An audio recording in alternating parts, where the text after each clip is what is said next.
My son stood up. I need you to hear those 4 words the way I heard them, standing in my kitchen on a Friday afternoon in October with a cup of coffee in my hand and 6 years of believing my child would never walk again, sitting in my chest like a stone I'd learned to breathe around. My son, who hadn't taken a step since he was 10 years old, who I'd lifted in and out of a wheelchair every morning and every night for 2,190 days, who I'd bathed and dressed and carried upstairs and held while he cried because his legs wouldn't work and his father said they never would again, stood up from his wheelchair in the kitchen doorway, put both feet on the tile floor, and walked toward me, steady, strong, like he'd been practicing for years, like he'd been waiting for exactly this moment. His father's truck had left the driveway 45 seconds earlier. Fishing trip to Gatlinburg, gone until Sunday. 45 seconds of silence, and my 16-year-old son stood up and said 5 words that turned 6 years of my life inside out. Mom, we need to leave this house. Now. My coffee cup hit the floor. I don't remember letting go of it. I just remember the sound, ceramic on tile, and the brown splash across the white floor, and my son standing in front of me on 2 legs that I'd been told were dead, looking at me with eyes that held something I'd never seen in him before. Not hope, not relief, terror. The specific terror of a child who knows something about his own father that no child should ever have to know. I didn't ask questions. Something in his voice told me that questions were for later, and leaving was for now. I grabbed my keys, my purse, my phone. I took his arm even though he didn't need it because 6 years of holding your child is a reflex that doesn't shut off just because the reason for holding has changed. We ran to the garage. I started the car, put it in reverse, hit the garage door opener, and then we heard it. The sound of a diesel engine, getting louder, getting closer, pulling back into the driveway. Keith had forgotten his cooler. Through the side window of the garage, I could see his truck. Through the windshield of his truck, he could see my car. And in the passenger seat of my car, visible, upright, unmistakable, was his son. Not in a wheelchair, not being carried. Sitting in a passenger seat the way a person sits when they've walked there on their own legs. Keith's truck door opened. He stepped out. He looked through the garage window. And the expression that crossed his face, I'd seen it before, 6 years ago. But I didn't know what it meant then. I know now.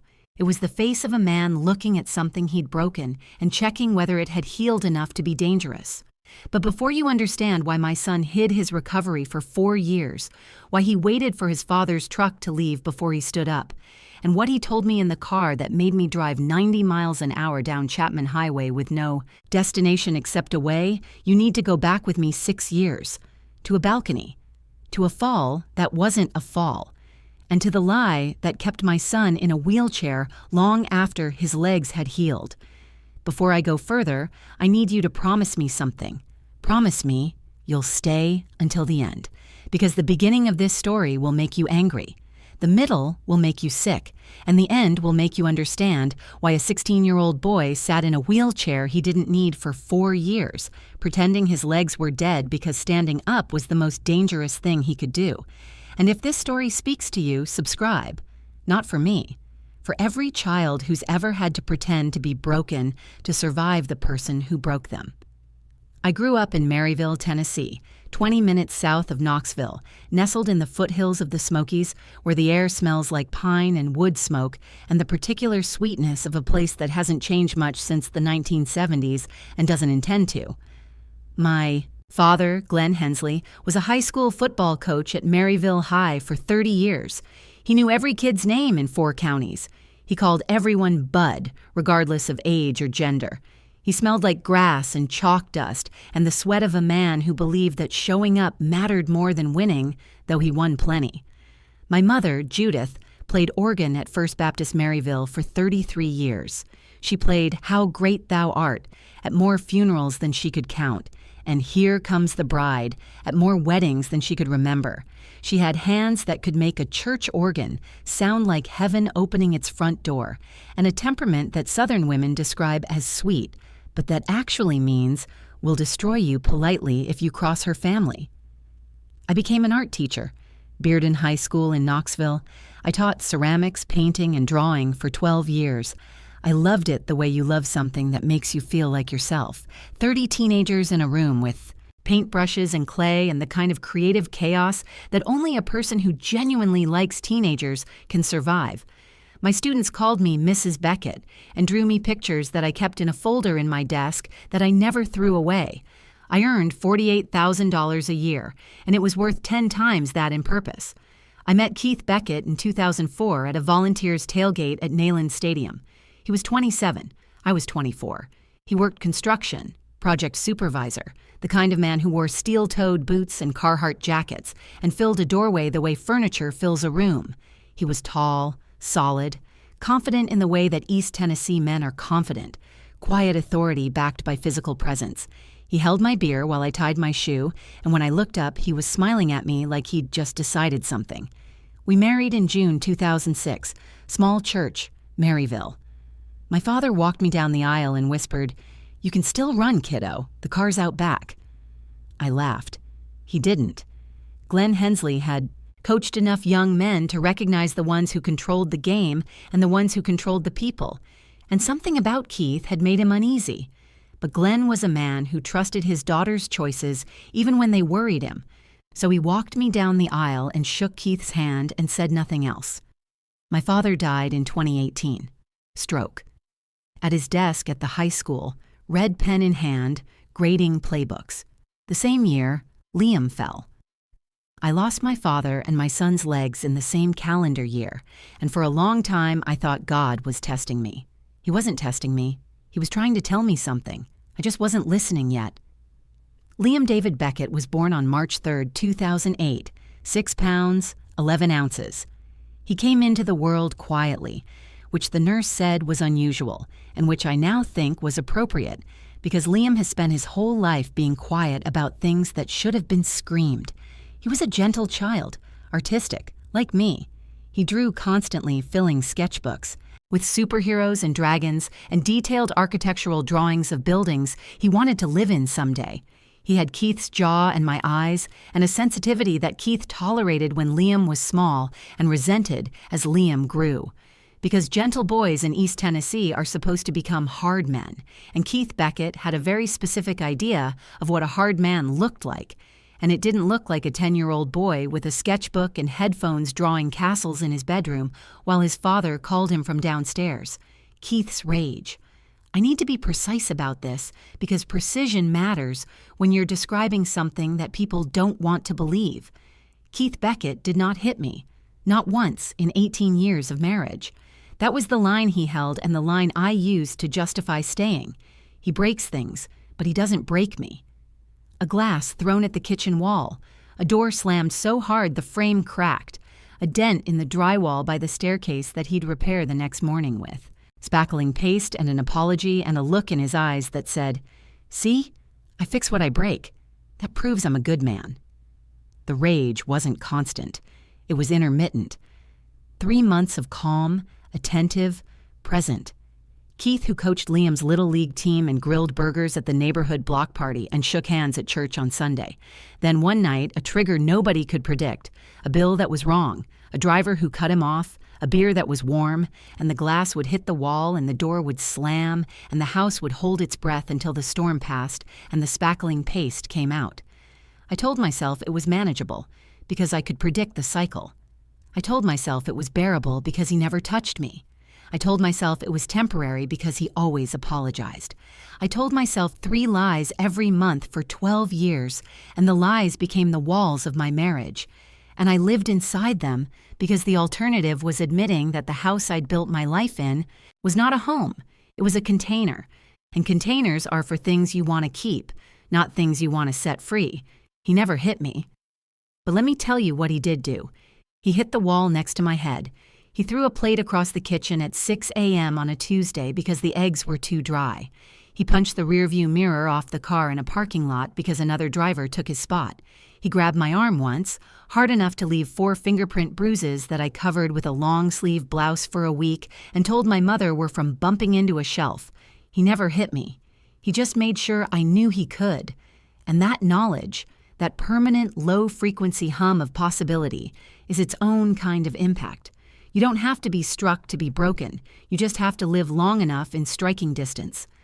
My son sat in a wheelchair for 4 years after his legs healed. 4 years of pretending he couldn't walk because standing up meant his father would know he could run. And running meant telling the truth about a balcony and a push and a 10-year-old boy who hit concrete because he didn't hear his father call his name. If you've ever kept a secret, not to protect your pride, but to protect your life.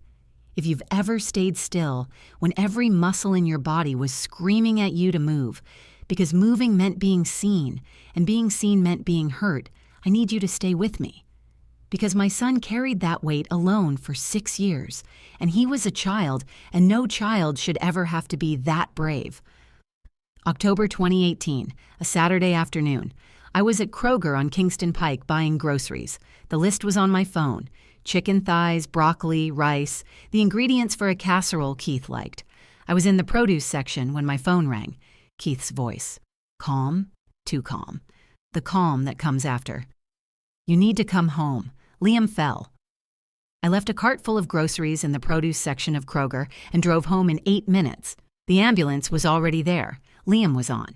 The back patio strapped to a backboard, a paramedic stabilizing his neck. He was conscious. His eyes were open. He was looking up at the sky, not at his father, not at the balcony above him, at the sky, like the sky was the only safe place left to look. 14 feet.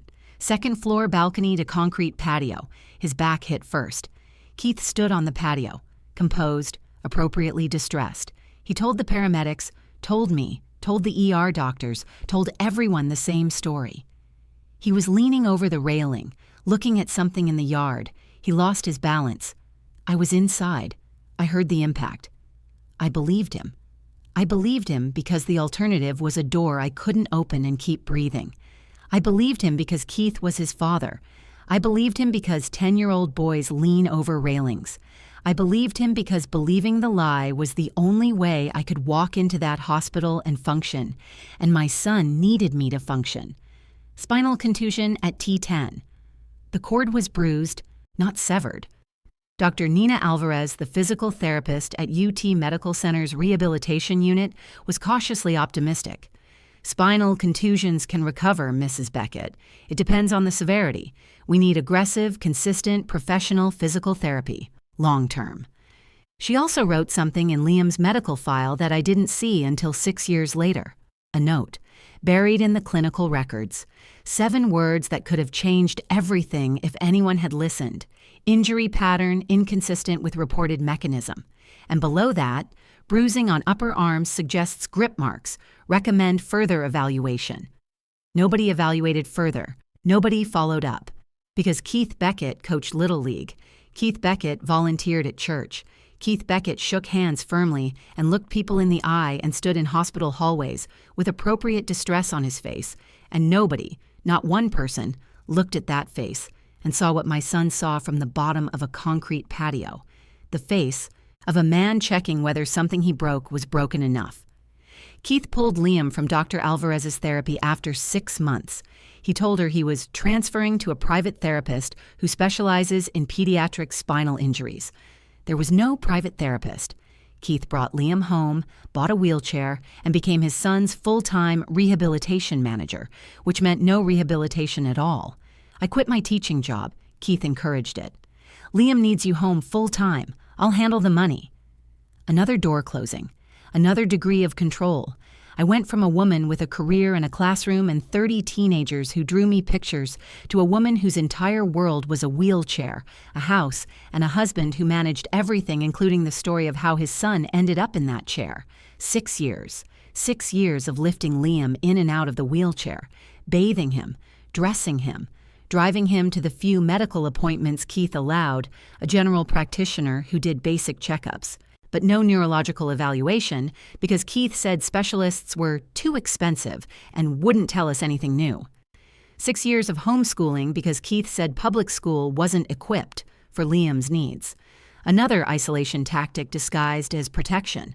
No teachers asking questions, no counselors observing behavior, no physical therapists examining his body and wondering why a spinal contusion that should have shown some recovery in 6 years had shown none. None. Because the recovery was happening. Keith just didn't know it, and Liam made sure of that. It started around age 12, 18 months after the fall, tingling in his toes. He told me later he'd been lying in bed one night and felt something in his left foot, a fizzing sensation, like the static you feel when a sleeping limb wakes up. He didn't tell anyone. He lay in the dark and wiggled his toes and felt them move, and his first thought, at 12 years old, was not, "I'm healing." His first thought was, "Dad, can't know." Because Liam remembered.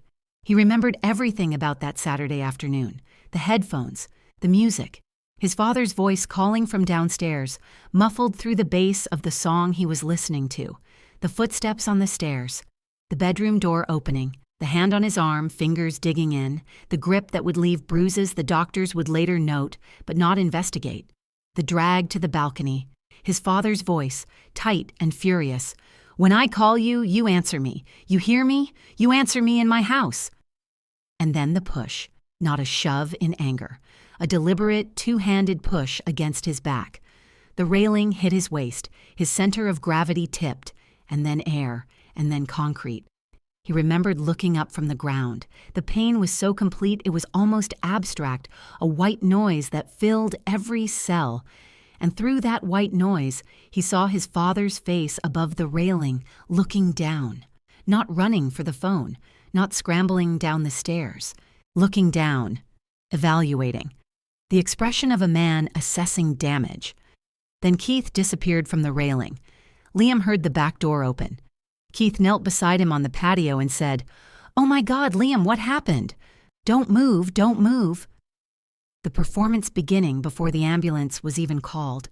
Liam was 10 years old when he learned that his father was two people, and he was 12 years old when he understood what that meant for his survival.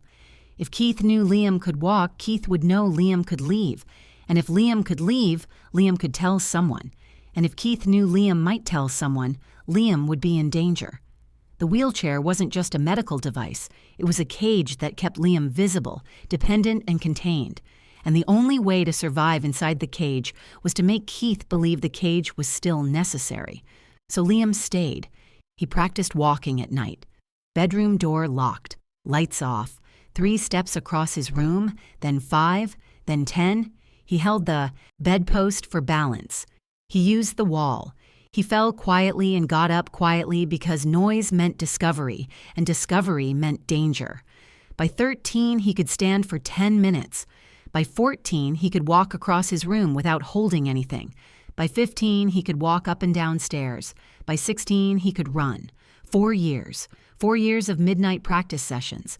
4 years of sitting in a wheelchair during the day with legs that worked, watching his father eat breakfast across the table, performing paralysis with the discipline of a prisoner, planning an escape he wasn't sure would ever come. He waited for the right moment. The moment came on a Friday in October 11th, 2024, Friday afternoon. Keith packed his truck for the Gatlinburg trip. Cooler, fishing rods, overnight bag. The same trip he took every 3 months with his construction crew, Friday afternoon to Sunday evening. 48 hours of guaranteed absence. He kissed me at the front door.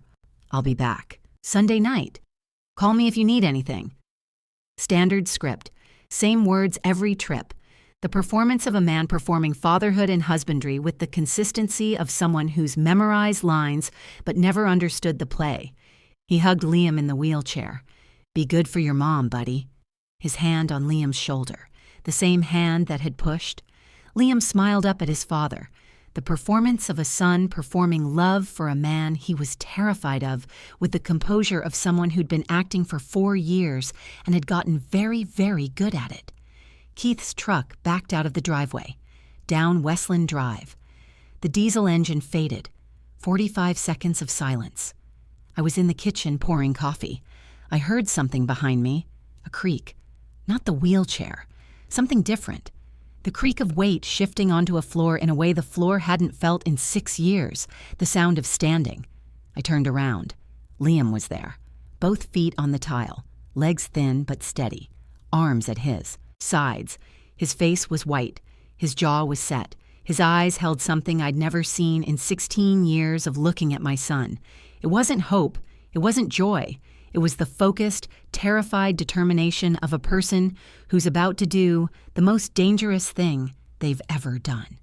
"Mom, we need to leave this house, now." The coffee cup, the tile, the splash.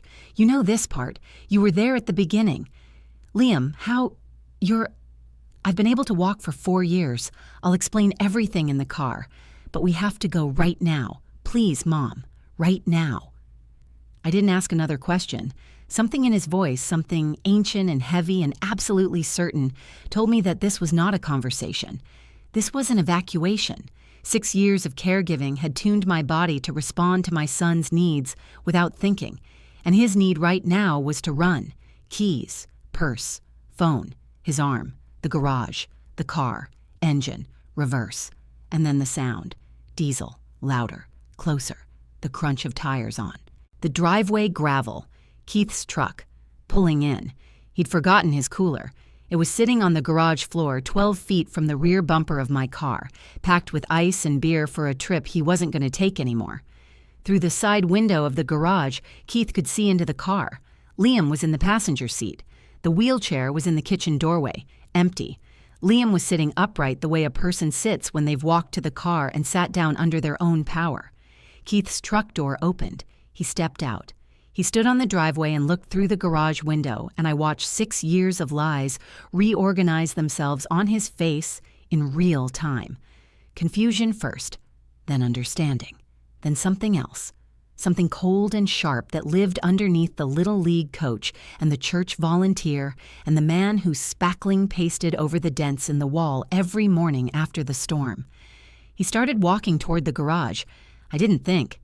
Thinking was for women whose sons hadn't just stood up from wheelchairs and said, "We need to leave now," with terror in their voices. I slammed the car into reverse, hit the garage door opener, and backed out before the door was fully raised.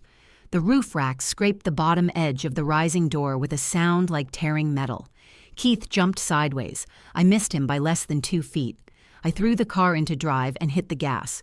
Westland Drive, right turn, Chapman Highway, South, Maryville, my mother's house. The only safe place I could think of, because when the world falls apart, you drive toward the person who held you when you were small. In the rearview mirror, Keith was standing in the driveway, not chasing, not running to his truck, standing, watching. The posture of a man who knows something has just changed permanently and is calculating his next move. I'd seen that posture before. I just didn't know what it meant until right now. Liam was shaking in the passenger seat. His hands were in his lap, gripping his own knees like they were the only solid thing in a liquid world. He was breathing fast, too fast. "Liam, breathe. Look at me. Breathe." He looked at me. His father's jaw, my eyes, and behind those eyes 6 years of a secret that had been eating him from the inside, pressing against his ribs, filling his lungs with something heavier than air. He pushed me, "Mom." The highway curved. The Tennessee foothills rose on both sides, red and gold with October. The speedometer said 73. I pressed harder. What? The balcony. He pushed me. I didn't fall. He pushed me. "Liam." I was wearing headphones. He called me. I didn't hear him. He came upstairs. He grabbed my arms. He dragged me to the balcony. His voice was steady now, the steadiness of a person who's rehearsed these words 1,000 times in the dark, waiting for the moment they'd finally be said out loud. He said, "When I call you, you answer me." And then he pushed me over the railing. The road blurred. I blinked, refocused. The car was drifting. I corrected. "I remember falling, Mom. I remember my back hitting the concrete, and I remember looking up and seeing him looking down at me from the balcony. He wasn't scared. He wasn't panicked. He was checking, like he was checking if something he broke was broken enough. I was crying, driving and crying. 90 miles an hour on Chapman Highway with my son, telling me the truth about the worst day of both our lives while the Smoky Mountains stood in the distance, doing what mountains do, holding still while everything else shakes. Why didn't you tell me? Liam, why didn't you tell me? Because if you knew, you'd confront him, and he'd know I remembered. And I didn't know what he'd do, Mom. I was 10. I was scared. And then when my legs started working again, I was even more scared. Because if he knew I could walk, he'd know I could leave. And if I could leave, I could tell someone. And if he thought I might tell someone, he didn't finish the sentence. He didn't need to. I finished it in my head with every scenario a mother's mind can generate at 90 miles an hour, and every scenario ended the same way, with my son at the bottom of something he wasn't meant to survive. Why now, Liam? Why today? Because I heard him last night. On the phone, in the garage. He was talking to someone. I couldn't hear everything, but I heard him say, "The kid's getting too old. We need to figure out the next step." I don't know what that means, Mom, but I know what his voice sounds like when he's planning something. I've heard that voice before. I heard it on the balcony. I drove faster. Chapman Highway narrowed. The trees closed in. 20 minutes to Maryville. 15 now. The phone rang. Keith's number on the screen. I didn't answer. It rang again and again. "Don't answer it, Mom." I didn't. The texts started, one after another, the phone buzzing on the console between us like a nerve that wouldn't stop, firing. "Where are you? Come back to the house. This is a misunderstanding. Liam needs his medication." "I don't take any medication," Liam said, reading the texts. His voice was flat. "He's lying. He's testing whether you'll come back for a medical reason. Carolyn, answer your phone. If you don't come back, I'll call the police and report the car stolen." "He won't call the police," Liam said, "because the police ask questions, and he can't answer them." My 16-year-old son, who'd been sitting in a wheelchair for 6 years analyzing his father the way a prisoner analyzes a guard, knew exactly what Keith would do and wouldn't do. He'd mapped every pattern, every trigger, every bluff. He knew his father better than I did because I'd been looking at Keith through love, and Liam had been looking at him through survival. We arrived at Judith's house in Maryville at 4:15 p.m. I pulled into the driveway too fast, brakes squealing, gravel spraying against the azalea bushes my mother had been tending for 30 years. I got out. Liam got out. He walked around the car, up the front walk, up the porch steps, walking, each step deliberate, each step a declaration. My mother opened the front door. She saw me first, face streaked with tears, hands shaking. Then she saw Liam, standing behind me, on the porch, on his feet. Her hand went to her mouth. "Lord Jesus." "Mama, let us in. Lock the door. Call 911. Inside, door locked, blinds closed. Judith's living room, unchanged since 1986. Floral couch, upright piano, a framed photo of Glenn in his coaching jacket on the mantel. The safest room in the world because it was the room where nothing bad had ever happened. My mother called 911. Her voice was steady because Judith Hensley played organ at funerals and held the hands of grieving mothers and knew how to be calm when calm was what the moment required. "I need the police at my home. My grandson was assaulted by his father. It happened 6 years ago and we need help now." While we waited, Liam sat on my mother's floral couch and told us both the truth, all of it. The headphones, the grab, the drag, the push, the fall, the face looking down, the recovery he'd hidden for 4 years, the wheelchair he didn't need, the nights he'd practiced walking in the dark with his door locked, the 4 years of performing paralysis to survive a father who'd paralyzed him. My mother listened without interrupting. Her hands were folded in her lap. Her jaw was tight. When Liam finished, she was quiet for 10 seconds. Then she said, "Your grandfather knew." "What?" I said. "Glenn. He knew something was wrong with Keith. He never trusted him. He told me before the wedding. He said, 'That boy controls the game instead of playing it. Watch him.' I told Glenn he was being overprotective. He said, 'I hope so.'" She paused. "He wasn't being overprotective.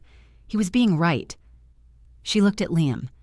"Baby, you're the bravest person I've ever known, and I've known a lot of football players. None of them were as tough as you." Liam almost smiled. Almost. The muscles tried. The fear wouldn't let them finish. Detective Anita Foley arrived within the hour. Knox County Sheriff's Office, Crimes Against Children Unit. She drove from Knoxville to Maryville because the original incident occurred in Knox County. She was 46, 20 years on the force, and she walked into my mother's living room with the careful energy of a woman who knows exactly how to talk to children who've been hurt. You sit at their level, you speak softly, you don't rush, and you believe them the first time. Liam told his story again, start to finish. The same words, the same steadiness, the same 6 years compressed into sentences that landed in that living room like stones dropping into still water. Detective Foley listened. She took notes. She asked questions so gently they didn't feel like questions. They felt like someone opening a door and waiting for you to walk through when you were ready. When Liam finished, Foley pulled up the original incident report from 2018 on her laptop. Accidental fall from balcony. Father present. Child was leaning over railing. No further investigation. She read it twice. Then she pulled up Liam's medical records from UT Medical Center. She found Dr. Alvarez's note, the one nobody had read in 6 years. Injury pattern inconsistent with reported mechanism. Bruising on upper arms suggests grip marks. Recommend further evaluation. 7 words. Written by a physical therapist 6 years ago. Filed forgotten. Buried under the assumption that fathers who coach Little League don't push their sons off balconies. This note was in his file since 2018, Foley said. Yes, I said. Nobody followed up? No. Foley closed the laptop. She looked at Liam. I believe you, and I'm going to make sure this gets investigated properly this time. She called Dr. Nina Alvarez that evening. Dr. Alvarez, who was still practicing in Knoxville, who had kept copies of her records, who said 5 words that told me everything about the 6 years she'd spent, wondering what happened to my son. I've been waiting for this call. Keith was arrested that evening. He wasn't in Gatlinburg. He'd turned around after we left. He'd driven around Knoxville for 2 hours trying to find us. His phone records showed 47 calls to my number. None answered.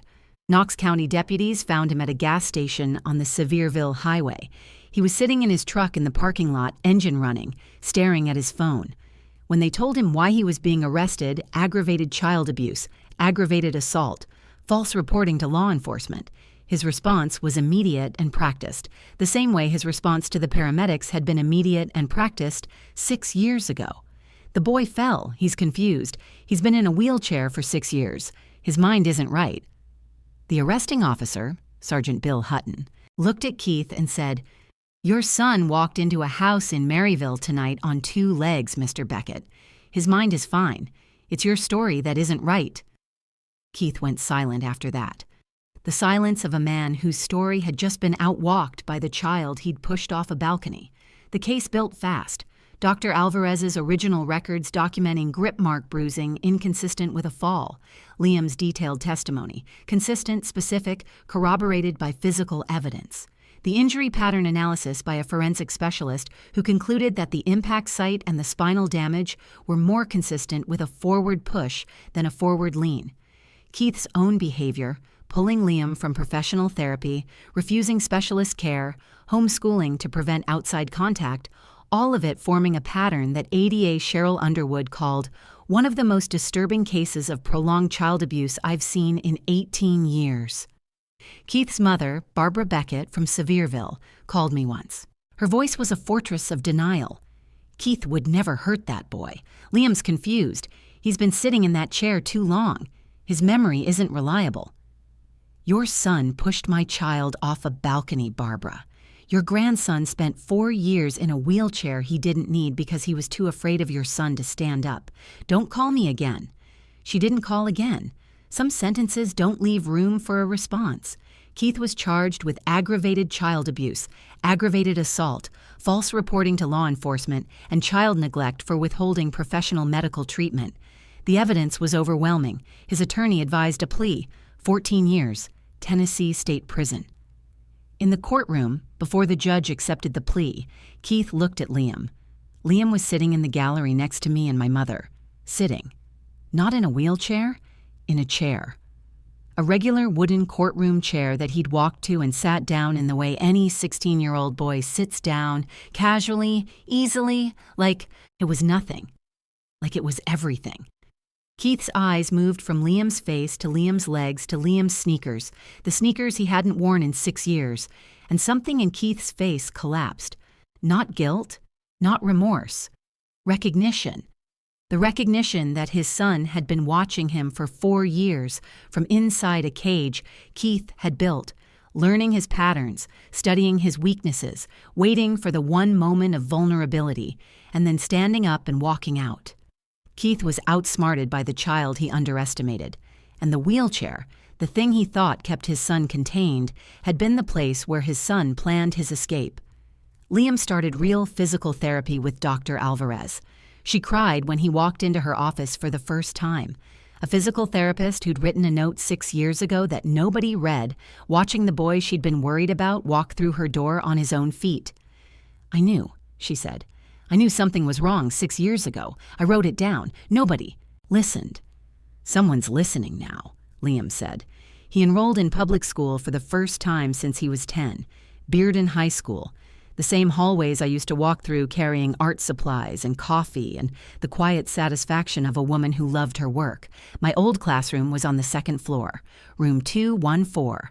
A long-term substitute had been using it for 6 years. The ceramics kiln I'd installed was still there. The student artwork I'd hung on the walls had been taken down and replaced, but the nail holes were the same. The principal, Dr. Sharon Weeks, called me personally. "We've been holding your position, Caro. We didn't know it at the time. We just never found anyone permanent because nobody could replace what you brought to that room. Would you come back?" I cried in my mother's kitchen when I hung up the phone. Judith handed me a tissue and said, "Stop crying and go buy some paintbrushes. Those kids have been waiting for you." I went back. Room 214. New. Paintbrushes. New students. The same kiln. The same nail holes. Different woman standing at the front of the room. Stronger. Sadder. More aware of what it costs to leave and what it costs to stay, and how sometimes the leaving is the only lesson worth teaching. November. Saturday morning. Maryville, Tennessee. My mother's house, where Liam and I have been living since the night we drove 90 miles an hour down Chapman Highway, with the truth in the passenger seat and the past in the rearview mirror. I'm on the porch, coffee. The Smoky Mountains in the distance, blue and ancient, the color they turn in November when the last of the fall leaves have dropped and the ridgeline goes bare and honest against the sky. The front door opens. Liam comes out, walking. He's wearing sneakers. The sneakers I bought him last week, the first pair he's worn in 6 years. He walks down the porch steps, one at a time, slowly, not because he has to, but because he wants to feel each one. Each step is a sentence. Each step is a word he couldn't say for 6 years, spoken now with his feet instead of his mouth. He stands on the front walk. He looks down the street. He looks at the driveway. He looks at the sky. The same sky he looked at from the bottom of a concrete patio 6 years ago when it was the only safe place left to look. "Mom?" "Yeah, baby." "Can we go for a walk?" I set my coffee down. I stand. I walk down the steps and stand beside my son who is standing beside me, 16 years old, thin, pale from 6 years indoors, wearing sneakers and a jacket and the expression of a person who is learning what the world looks like when you're not watching it through a window from a wheelchair someone else put you in. "Yeah," I say, "let's go for a walk." We walk, down the street, past my mother's mailbox, past the neighbor's yard with the tire swing, past First Baptist where Judith played organ for 33 years. Not fast, not far, just walking. A mother and her son, walking down a street in Maryville, Tennessee on a Saturday morning in November, doing the most ordinary, extraordinary thing two people can do together, putting one foot in front of the other, moving forward, together. What's the bravest thing you've ever seen a child do? Not brave the way movies show it, loud, dramatic, cinematic, brave the way real life shows it. Quiet, scared, practicing in the dark, carrying a secret that could save them or destroy them, and choosing the moment, the exact right moment to let it go. Tell me about them. Not a headline, a name, a face. A child who did something so courageous that the adults around them are still trying to catch up. And if there's a child in your life right now who's too quiet, too still, too careful around someone they should feel safe with, pay attention. Not tomorrow, not next week, now. Because sometimes the wheelchair isn't the disability. Sometimes it's the hiding place. And sometimes the bravest thing a child can do is stand up in a kitchen on a Friday afternoon and say 5 words that change everything. "Mom, we need to leave. Now." Listen for those words. They're quieter than you think, and they matter more than you know. I'll see you in the next one.